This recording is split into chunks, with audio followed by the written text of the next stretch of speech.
So we'll read the translation. He who brought the treasure of divine love, and it was filled with compassion and mercy, whereas such a personality as Srinivasa Acharya gone. Where my Swarup Damodar and Rupa Goswami? Where is Sanatan?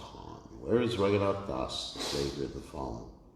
Where are my Ragunath Bhatta and Gopal Bhatta, and where did Krishna's Kaviraj? Where is Krishna's Kaviraj?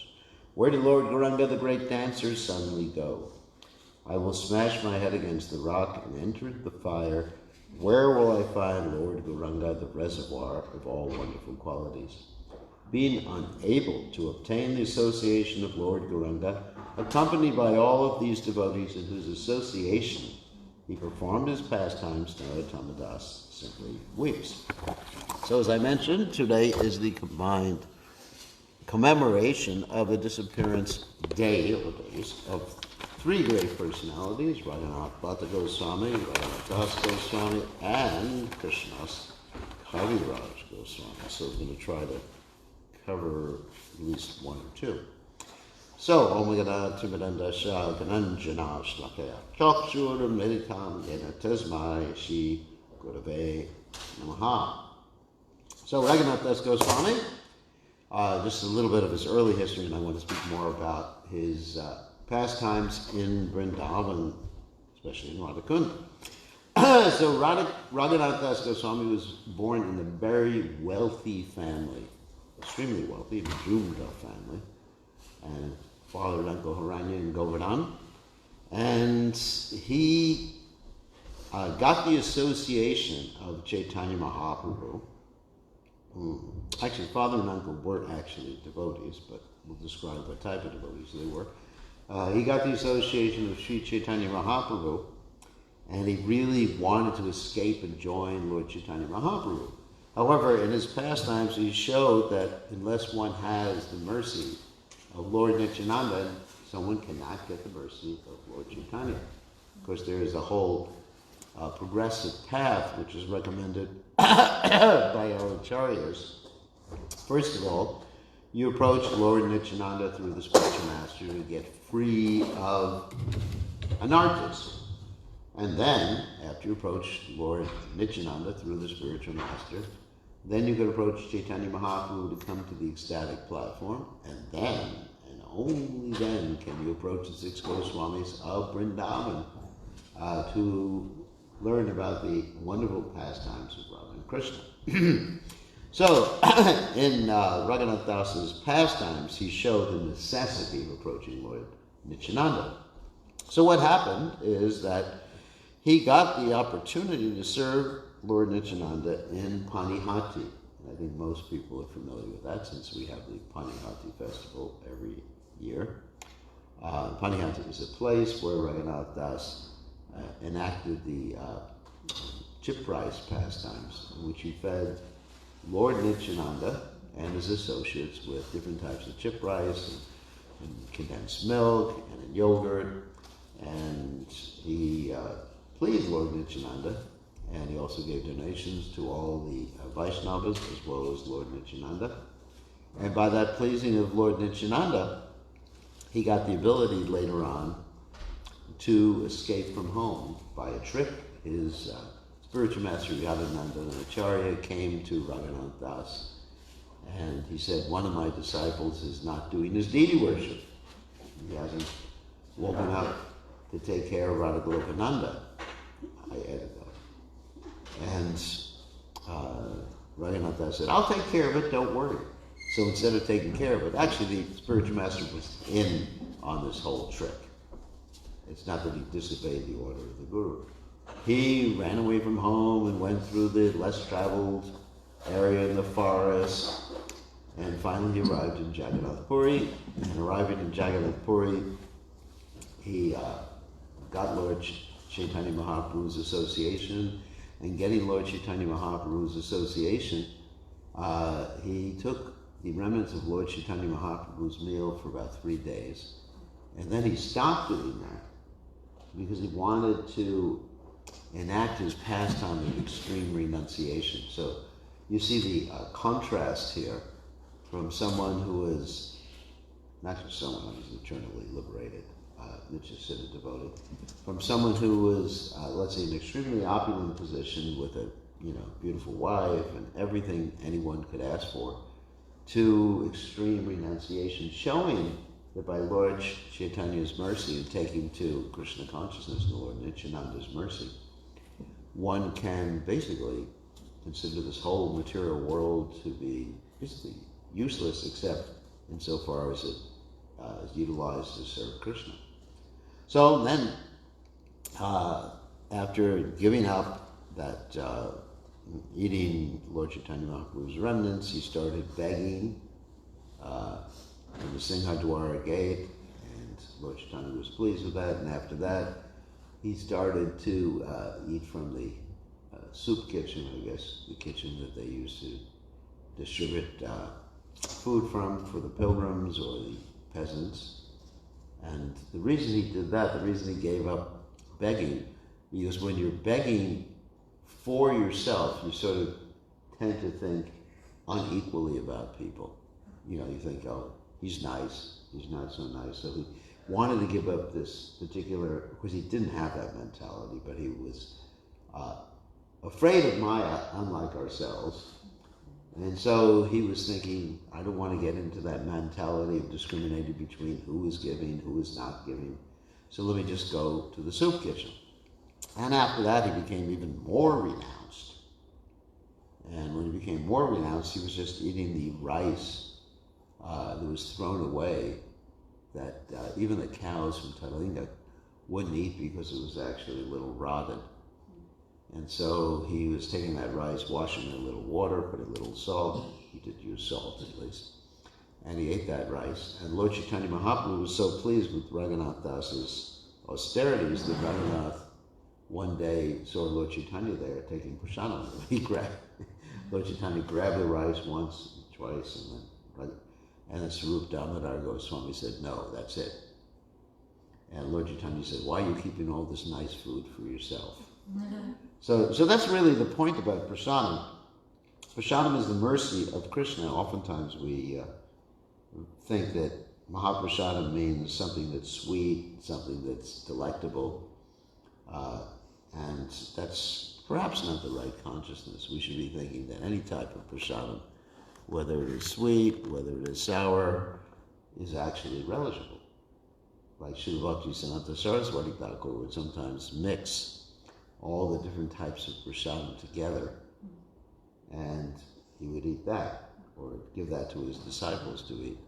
In this way, he was teaching them the real value of prasadam. I mean, even one tulsi leaf has so much power.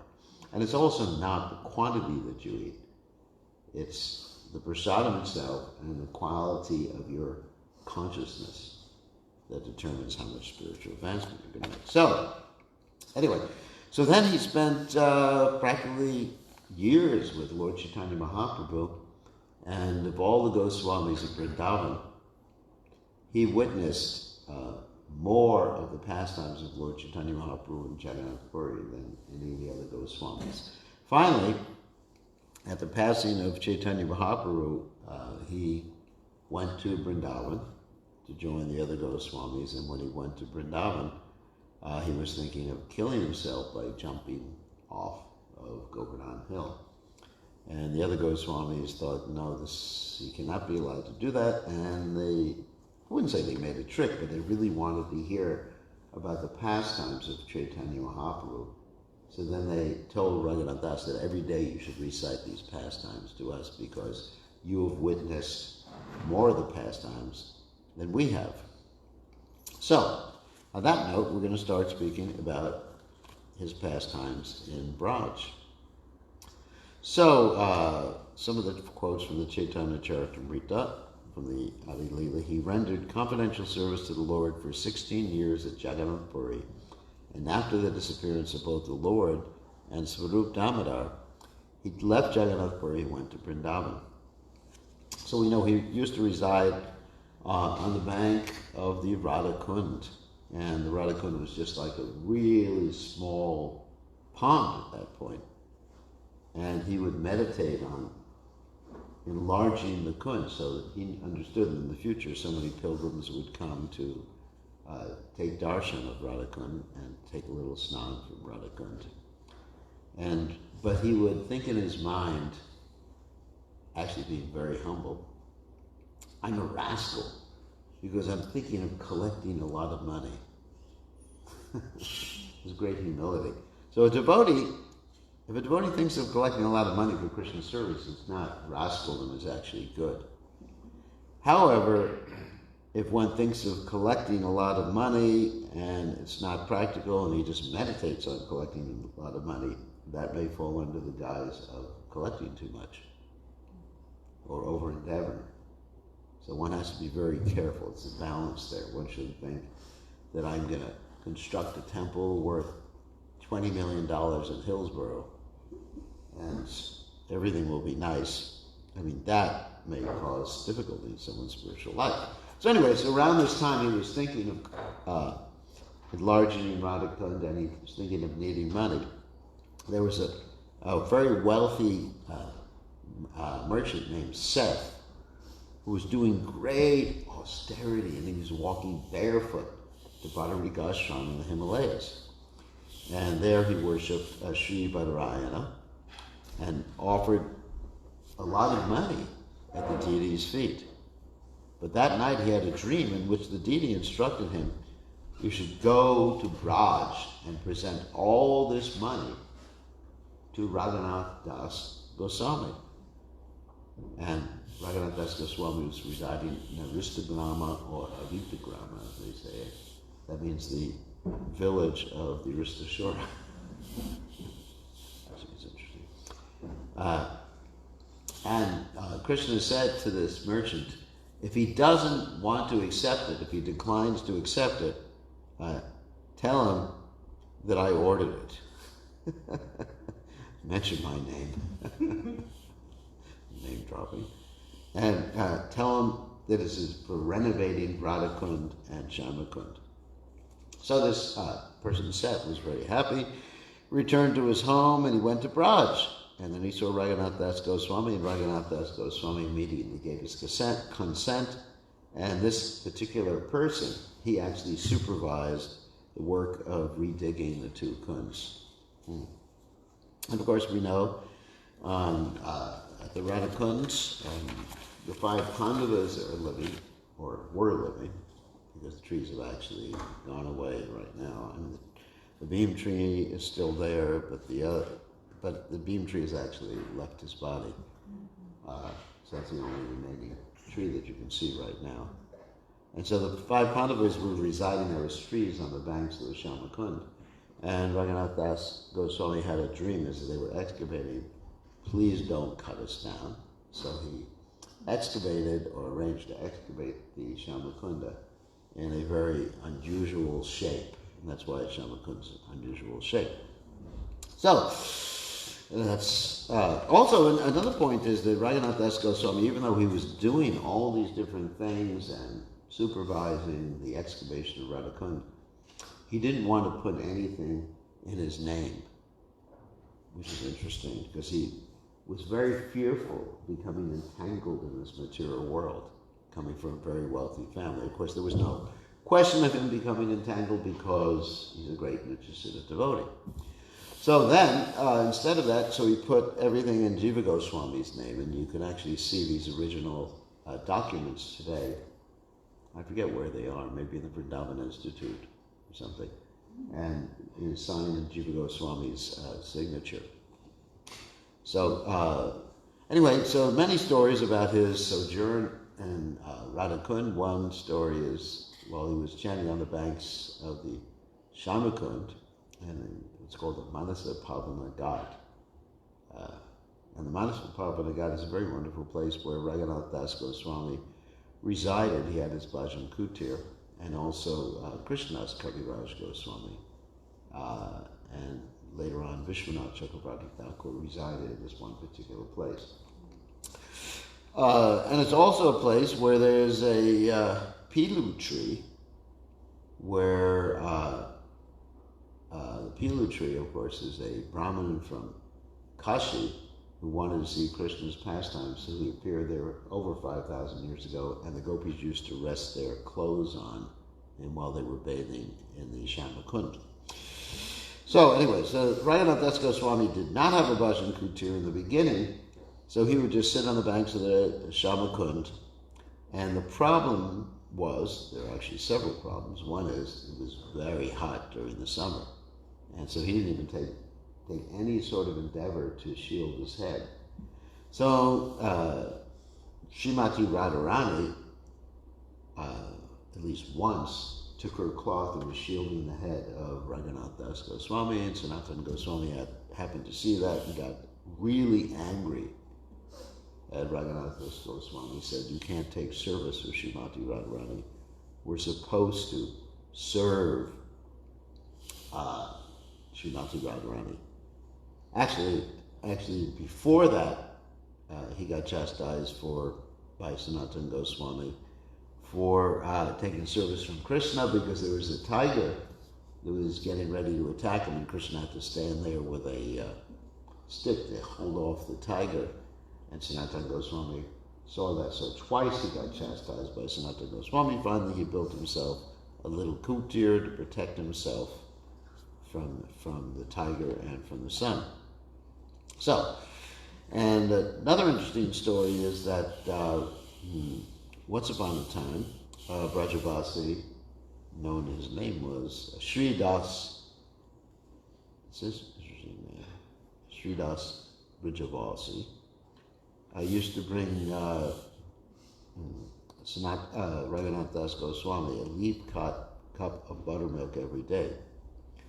So one day, Sridas Brajavasi went to Saki Stali, which is known as Chandravali's Kunda, and to herd his cows. And there he got a very large cup from the leaves, and he, in one of these new leaf cups, he brought some buttermilk to Ragunath Das Goswami. Ragunath Das Goswami accepted the leaf cup of buttermilk and inquired, "Where did you get these nice leaves and the buttermilk from?" And Sridasji replied, "While I was pasturing the cows, I came to Saki Stali and found them there."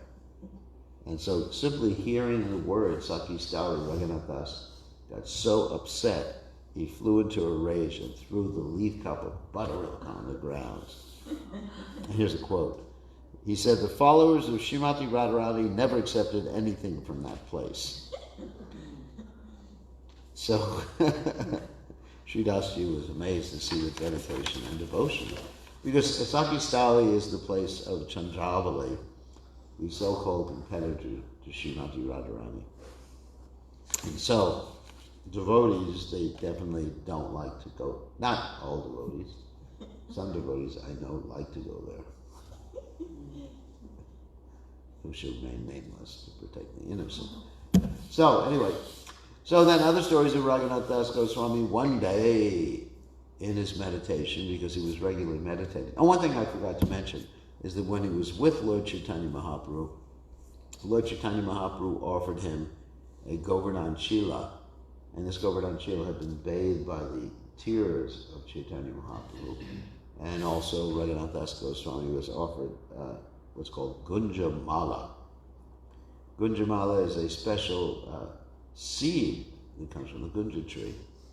That's, I guess, only in Vrindavan. I don't think it grows anywhere else. And it is Srimati Radharani. It actually is a representation of Srimati Radharani.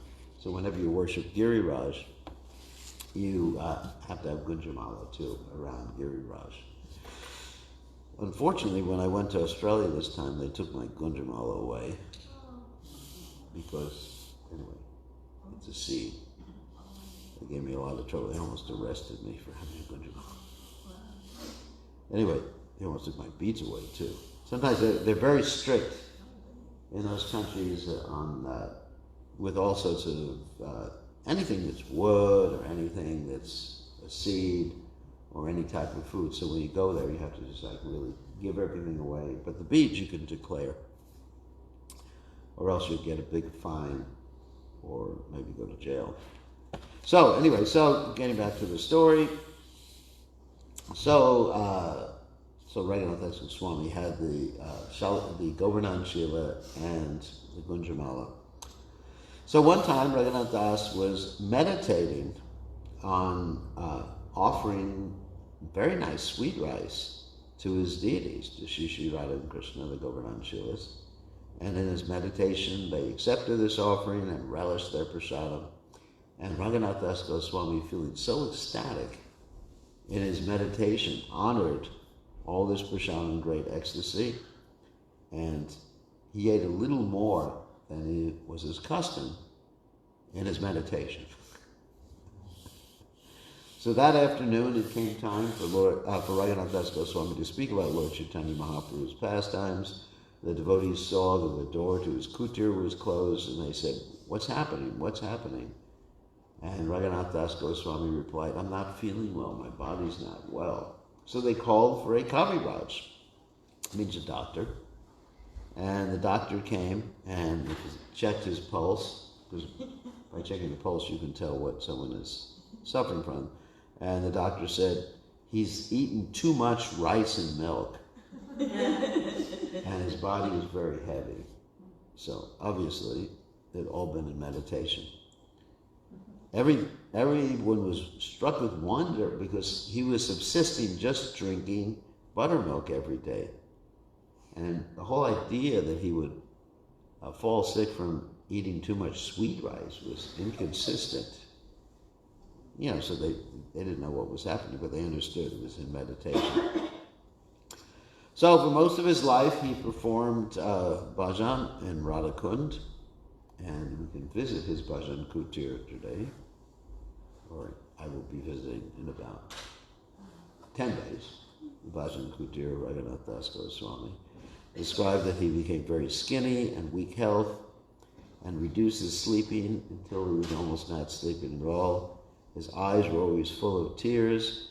And when Srinivasacharya went to see Raghunath Das Goswami, the Goswami blessed him by embracing him. And he got the blessings from Raghunath Das Goswami to preach in Bengal.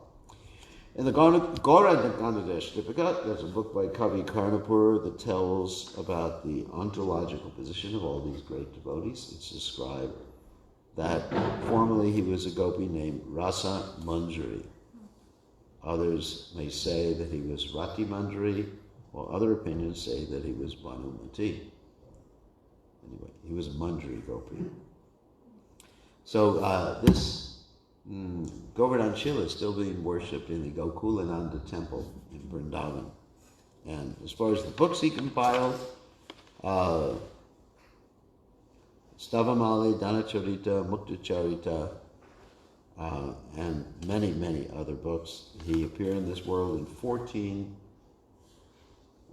actually, it says Shakabda. I can't figure out the difference between Shakabda. Anyway. 78 years extra for AD. Yeah, 78, that's how you figure it out? Okay. Yeah. I just read it in Prabhupada's books the other day, and he said, add 78. 1478, what? He said, when you see Shakabda date, add 78 years, you get the AD. Oh, okay, that's good. Okay. That's 1506. 1506, and then he disappeared in 16, anyway. 80. Wait, this says probably, he didn't disappear in 1460. He disappeared in 1504, so 70, 78, 82, anyway, 1582, on the 12th day of the bright fortnight in the month of Ashvin, which is today. So that's Raghunath Das Goswami. So it's 78. 78, yeah. That's interesting. Probably Probably says that's how you convert it. When you receive Shakabda dates, add 78 and you get our dates. Okay, that's very good. Okay, so that's Raghunath Das Goswami, whose disappearance day it is today. Then we talk about Krishna Das Kaviraj Goswami, of course, the author of the Sri Chaitanya Charitamrita.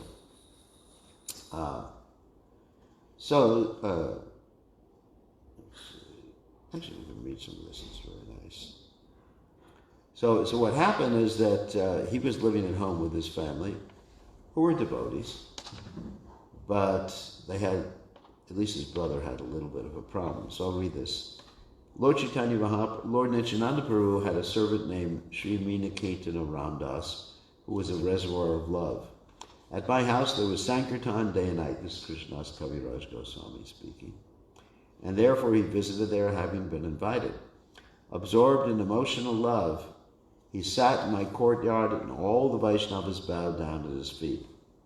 In a joyful mood of love of God, he sometimes climbed upon the shoulder of someone offering obeisances, and sometimes he struck others with his flute or mildly slapped them. When someone saw the eyes of Meenakirtana around us, tears would automatically flow from his own eyes, for a constant shower of tears flowed from the eyes of Meenakirtana Ramdas. Sometimes there were eruptions of ecstasy like kadamba flowers in some parts of his body, and sometimes one limb would be stunned while another would be trembling. Whenever he shouted aloud the name Nityananda, the people around him were filled with great wonder and astonishment. One respectable Brahmana named Sri Gurnanava Mishra was serving the deity. When Meenakirtana was seated in the yard, this Brahmana did not offer him respect. Seeing this, Sri Ramdas became angry and spoke. Here I find the second Ramaharshana Sutta who did not stand to show honor when he saw Lord Balaram. After saying this, he danced and sang to his heart's content, but the Brahmana did not become angry, for he was then serving the Lord. At the end of the festival, Meenakirtana Ramdas went away, offering his blessings to everyone. At that time, he had some controversy with my brother, that is the brother of Krishnadas Kaviraj Goswami. My brother had firm faith in Lord Chaitanya, but only a dim glimmer of faith in Lord Nityananda. Knowing this, Sri Ramdas felt unhappy in his mind, and then I rebuked my brother. These two brothers, I told him, are like one body. They're identical manifestations. If you do not believe in Lord Nityananda, you will fall down. If you have faith in one but disrespect the other, your logic is like the logic of accepting half a hen. It would be better to be an atheist by slighting both brothers than a hypocrite by believing in one and slighting the other. Sri Ramdas broke his flute in anger and went away, and at that time my brother fell down. That night, because he was pleased with the chastisement that Krishnadas gave his brother, Ramdas, for offending his dear devotee, That night, because he was pleased with the chastisement that Krishnadas gave his brother for offending his dear devotee Meenakirtana Ramdas, Lord Nityananda appeared in his dreams and declared, my dear Krishnadas, Nakara Loya Vrindavan Yoha, Tanra Sava Lora Hoy. Oh, my dear Krishnadas, do not be afraid. Go to Vrindavan, for there you will attain all things. So then he started with Vrindavan immediately, and he accepted the Goswamis, Rupa, Sanatan, Jiva, Ragunath, Das Goswami, Ragunath Bhatta Goswami, Gopal Bhatta Goswami as his instructing spiritual masters. And with Lokanath Goswami and Sri Ragunath Bhatta Goswami, he begged permission to write the Chaitanya Charitamrita. Lokanath Goswami told him that he didn't want to be mentioned in the book. That is why in the Chaitanya Charitamrita, hardly any reference about Lokanath Goswami is to be found. So he compiled the following books, which we still have: Sri Govinda Lilamrita, Krishna Karnamrita Commentary, Atika, and of course the Chaitanya Charitamrita. And he appeared in the Christian year, or AD 1496. And he disappeared. It's not really sure what year he disappeared, but he was quite old. It's described in the Chaitanya Charitamrita that he was basically almost blind, and his hands were trembling. And still, at that advanced age, he was able to write the Chaitanya Charitamrita, which is not simply a narration, but it's a poem in very sophisticated Bengali. So it shows the transcendental intelligence of great devotees, that even it's beyond the bodily platform. I mean, most of the time, when someone gets really old, like 70s or 80s or 90s, their mind doesn't work quite as well. And actually, you see that, I don't want to mention, I'll mention, one of the candidates for the United States presidency has these like really senior moments, so people are questioning, should there be a limitation on someone's age to run for president of the United States? And I think there probably should be. So anyway, because these are not transcendental personalities. These are mundane personalities. So anyway, so at advanced age, he was able to write this wonderful literature, and we are eternally grateful to him for giving us the association of Chaitanya Mahaprabhu in such a nectarian form, and the philosophy of Krishna consciousness in such a nectarian form. So finally, we will talk about Ragunath Bhatta Goswami. So,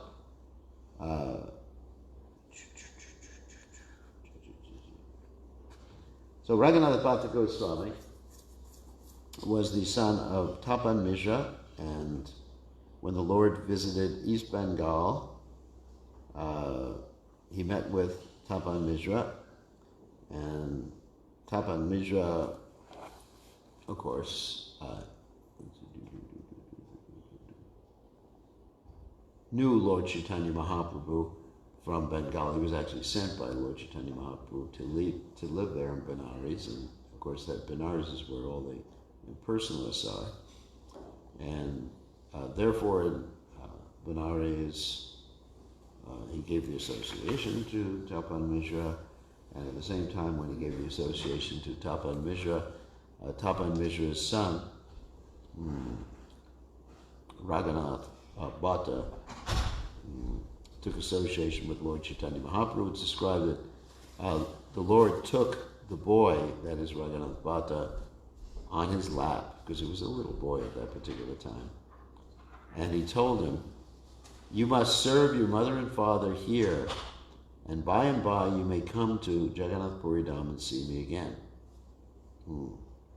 Then Lord Chaitanya Mahaprabhu bade farewell to Benares forever and began his long journey by foot to Jagannath Puri. And then within a short time, Ragunath Bhatta became expert in Sanskrit, grammar, rhetoric, and poetry, and very learned in the scriptures. And he served his mother and father into their old age, and finally they passed away, and as they were passing away, he was ordered by his father to go to Puri Dham to see Lord Chaitanya Mahaprabhu. And actually visited while they were still alive, and then when they passed away, he went and served Lord Chaitanya Mahaprabhu. Let's see. And when he saw Lord Chaitanya Mahaprabhu the first time while they were still alive, Lord Chaitanya gave him a tulsi garland from his own neck and Mahaprasadam to be distributed to everybody in Benares. And the Lord again instructed him just to stay there in Benares until his parents passed away. He served his parents carefully. They passed away, and he went to Jagannath Puri. And when the Lord saw him again after a long time, he was very happy. And Lord Chaitanya Mahaprabhu began to glorify. Five more minutes. He began to glorify the parents of Ragunath Bhatta Goswami, which is actually it's contrary to the way that Lord Chaitanya Mahaprabhu dealt or spoke about the parents of Raghunath Das Goswami. Lord Chaitanya called the parents of Raghunath Das Goswami worms in stool, because even in spite of being devotees, they simply were interested, not simply, it's a pastime, I don't want to criticize them, but they were interested in material things too. And so he used that particular comparison, because worms in stool, if you take them out of the stool and give them something nice, they simply jump back into the stool. So, anyway, then he was ordered by Lord Chaitanya Mahaprabhu to go to Vrindavan to meet Rupa and Sanatana Goswami. And he went to Vrindavan, and along the path of the Vrindavan, he would pass by the same path that Lord Chaitanya Mahaprabhu took. And when he got to Vrindavan, Rupa and Sanatana Goswami were very happy to see him. and he stayed with them as their younger godbrother. It's described that he was exceptionally blessed with humility and meekness, and he had such a beautiful voice, he would regularly recite the Srimad Bhagavatam before Rupa Goswami and Sanatana Goswami, and when doing so, he would become overwhelmed with such ecstatic love for Krishna that tears of ecstasy, choking of the voice, of course, these are symptoms of Vyabhachari Bhava, of Sanchari Bhava, and trembling just like overwhelmed him. He couldn't continue to read, in fact. He was so much overwhelmed with symptoms of ecstasy. It said that his voice was as sweet as a cuckoo's, and he would sing the verses in many different tunes or ragas, and it's extremely sweet to hear. He was fully surrendered to Lord Chaitanya Mahaprabhu. He arranged for his disciples to construct a temple for Radha Govinda. So he actually helped Rupa Goswami's temple construction, prepared various ornaments for Radha Govinda. He actually made a flute, shark-shaped earrings for the deities. He would neither hear nor speak about anything material. He would simply discuss Krishna and worship the Lord day and night. He would not listen to blasphemy of a Vaishnava, nor would he listen to the talks of a Vaishnava's misbehavior, which is actually really important. I wanted to mention some of that. Sometimes in the name, we find people in the movement, in the name of, let's say, rectifying things or addressing what they consider to be a philosophical deviation, they actually commit offenses against Vaishnavas. I mean, even if they're right, let's say if they're right about someone, let's say making a mistake or not quite understanding how to apply Krishna consciousness, they're wrong because of the way they do it. And you see this. I actually see it quite often. I mean, even, anyway, not going to mention names, but even prominent people do that. And it's a great offense, and people lose attachment for hearing and chanting, and then they just become immersed in fault-finding tendency in spite of having so much knowledge. And of course, a typical example is Ramchandra. What was it? Puri. Ramchandra Puri, yeah. So he was obviously a great devotee, but he became immersed in criticism of his guru and others. So Ragunath Das Goswami only knew that everyone was engaged in Krishna's service. He did not understand anything else. He was absorbed in remembering the Lord. He would take the Tulsi garland and the prasad of Jagannath given to him by Lord Chaitanya, bind them together and wear them continually on his neck. According to the Gauragana Dashtipika, it states he was Raga Manjari.